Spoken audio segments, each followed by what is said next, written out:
So today we are going to discuss the last topic, that is apomixis and polyembryony. In the previous class we discussed about the types of seed and fruits and their example, and seed viability, seed dormancy.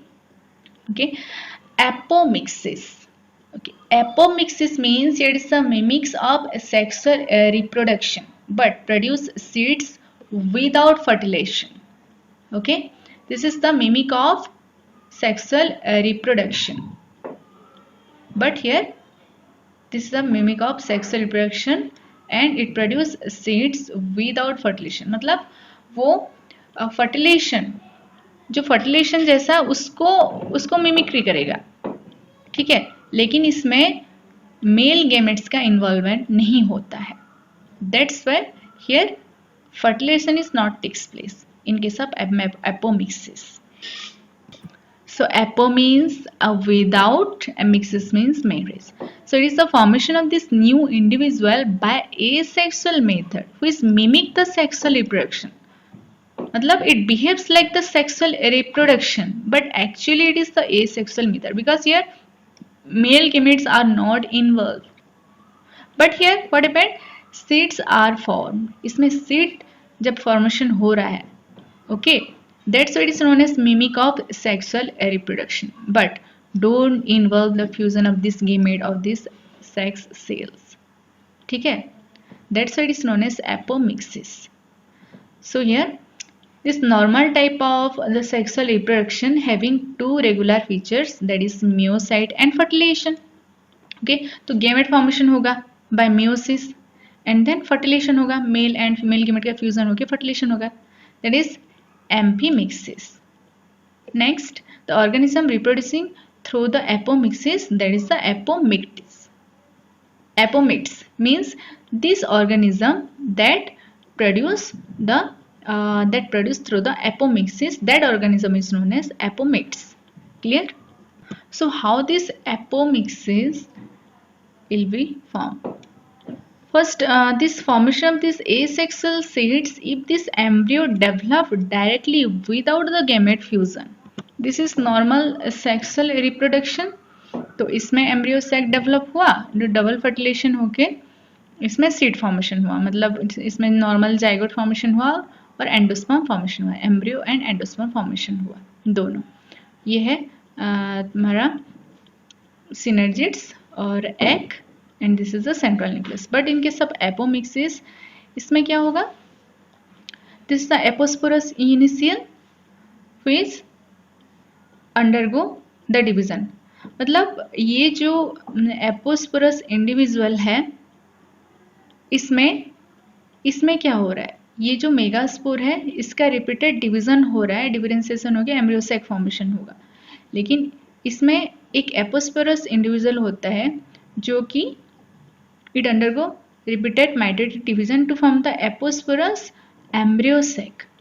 Aposporous embryo sac जिसमें कि without male gamete इसमें नहीं होगा, तो without male gamete it directly develop into the seed. Okay, तो इसमें से ये repeated mitotic division होके ये diploid जो न्यूक्लियस है ये सीड में फॉर्मेशन हो जाता है. ओके, और इफ जो आउटर वॉल है जैसे कि इंटेगुमेंट है, इंटेगुमेंट का कुछ अगर cells it functions as the embryo sac, वो भी एम्ब्रियोसेक फंक्शंस करेंगे and this embryo sac it develop into seed. तो इसमें एक सेल अगर वो मतलब डायरेक्टली ये सीड में फॉर्मेशन हो सकता है. क्लियर? इसमें एक क्वेश्चन है, what is the fruit for reproduction without fertilisation called? That is the parthenocarpic fruit. Yes. And apomixis is the form of the asexual reproduction, that is the mimic of sexual reproduction. क्योंकि इसमें seed formation हो रहा है कहाँ से? either from the egg cell, जो diploid egg cell है वहाँ से भी क्या होगा, वो फर्टिलाइजेशन विदाउट फर्टिलाइजेशन वो सीड फॉर्मेशन करेगा. कैसे? here suppose here is the egg cell, तो वो जो माइक्रोस्पोर मदर सेल से क्या होता था, इट अंडरगो मियोटिक डिवीजन. तो मियोटिक डिवीजन होके वो माइक्रोस्पोर फॉर्मेशन करता था। तो ये माइक्रोस्पोर मदर सेल 2n होता था और म्यूटेट डिवीजन होगा तो ये n हो जाएगा। Okay, microspore mother cell, sorry, here is the megaspore mother cell. This is megaspore mother cell which is diploid in nature. It undergo the meiotic division to form the megaspore, that is haploid in nature. But in case of apomixis, इसमें क्या होगा, this megaspore mother cell it means undergo mitotic division to form diploid megaspore. तो ये अगर diploid हुआ तो इसमें से जो एम्ब्रियो सैक फॉर्मेशन होगा वो भी डिप्लॉयड होगा। मतलब इसमें जितने भी एग हो गया कि जो भी सेंट्रल न्यूक्लियाई की antipodal cell all are diploid. तो ये जो एग फॉर्मेशन हुआ दिस इज ऑल्सो डिप्लॉयड, ये भी डिप्लॉयड होगा। तो इसमें मेल गेमेट्स की जरूरत नहीं है। दिस एग इन और this embryo sac it develop into the seed, इसमें seed formation होता है। Clear? Then we'll discuss about the polyembryony that's seen in case of citrus and mango. Okay, poly means many and embryony means embryo. The phenomenon of having more than one embryo is known as polyembryony. Okay, here occurrence of this polyembryony due to fertilization of more than one egg is called the simple polyembryony. तो अगर embryo sac में जो archegonia होता है, so if more than one archegonia are present, ठीक है, तो एक एक आर्किगोनिया में से क्या होगा, एक एक एम्ब्रियो फॉर्मेशन होगा and this is in this form the embryo and more than one embryo, that is the simple polyembryony. But here जैसे कि suppose here is the embryo sac, उसमें जो सिनर्जिड्स होगा, ओके, या फिर एंटीपोडल सेल होगा या फिर न्यूसेलस हो सकता है या फिर इंटेगमेंट होता है, तो वहाँ से भी वो भी एम्ब्रियो के रूप में डेवलप होंगे। Okay, it further develop to form the embryo. तो एक तो है एग से ही एम्ब्रियो फॉर्मेशन होगा और इसमें ओव्यूल में जो भी डिफरेंट पार्ट है उसमें से भी एम्ब्रियो फॉर्मेशन हो गया। Then more than one embryo will be form. Then this condition is also known as polyembryony. That's seen in case of citrus, groundnut, onion, opuntia and mangifera, that is mango. First, this polyembryony is first discovered by Leeuwenhoek. This is also the father of microbiology. Clear? And polyembryony, it is more common in gymnosperm than the angiosperm. Okay? It can be false and true embryony. Clear? तो यही यहाँ पे बता गया है कि यदि nucellus cell में हो गया, सिनर्जिड से हो गया या फिर एंटीपोडल पार्ट में हो गया या फिर इंटेगुमेंट से हो गया, न्यूसेलस में हो गया, that have the capacity to forms the embryo sac और this embryo sac it develop into the embryo and more than one embryo that present in this ovule, that is known as polyembryony. Okay, then if you will compare this sexual reproduction, that is the formation of this hybrid variety of this plant by sexual reproduction and apomixis, then in case of hybrid variety of this plant, इसमें क्या होता है, जो hybridization किया गया, artificial hybridization किया गया, that is most costly, वो costly भी है, that is time taking also. Okay, and here it is, इसमें hybridization में प्रोडक्टिविटी, ओके, हाइब्रिडेशन किस लिए किया जाता है, टू इंक्रीज द प्रोडक्टिविटी।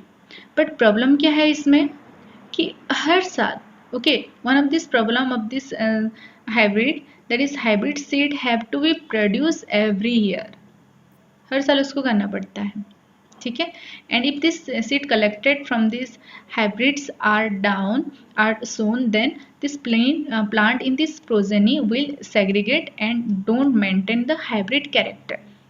तो इसमें जो हाइब्रिड प्लांट सीड हमने कलेक्ट किया, तो नेक्स्ट जनरेशन के लिए हम जो नेक्स्ट जनरेशन उसका करेंगे, तो धीरे धीरे क्या होता है, वो हाइब्रिड प्लांट हमें नहीं मिलता, क्योंकि उसमें जो डोमिनेंट कैरेक्टर होंगे वही दिखाई देंगे और धीरे धीरे वो हाइब्रिड ना होके होमोजेनस कंडीशन में आ जाता है।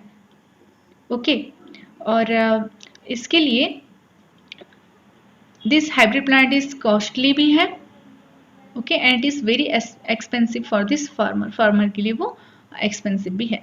तो इसके बदले if this hybrids are made into apomixis, तो एपोमिक्सिस प्रोसेस से अगर वो प्लांट अगर हम फॉर्मेशन करेंगे, देन इसमें क्या होगा, हम this seed to raise in every year, okay, and does not have to buy the hybrid seed, okay, in every year. तो ये कहा गया है कि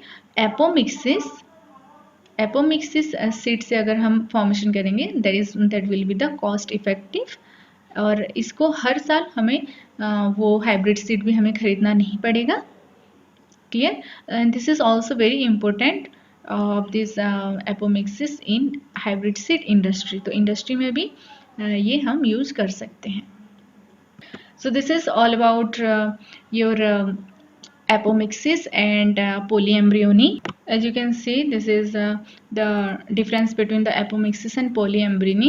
Here the asexual reproduction that form takes place without fertilization, without formation of this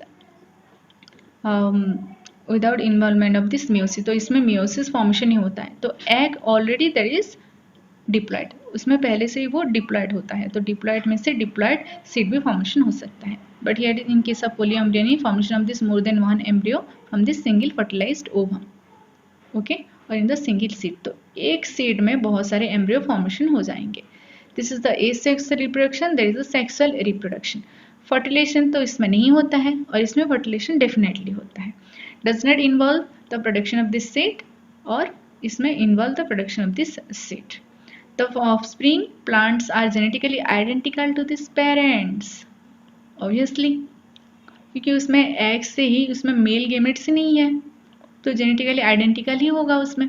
और these offsprings here, these plants are not genetically identical to this parents, क्योंकि इसमें मतलब sexual reproduction हो रहा है, it creates a variation.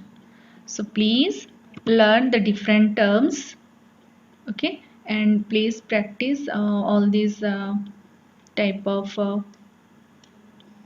terms and the diagrams, because this chapter is very much important for this exam point of view. इसमें से question बहुत सारे आते हैं, लॉन्ग क्वेश्चन भी आते हैं, 1 3 मार्क्स 2 मार्क्स शॉर्ट क्वेश्चन भी आते हैं, so please learn, okay, thank you.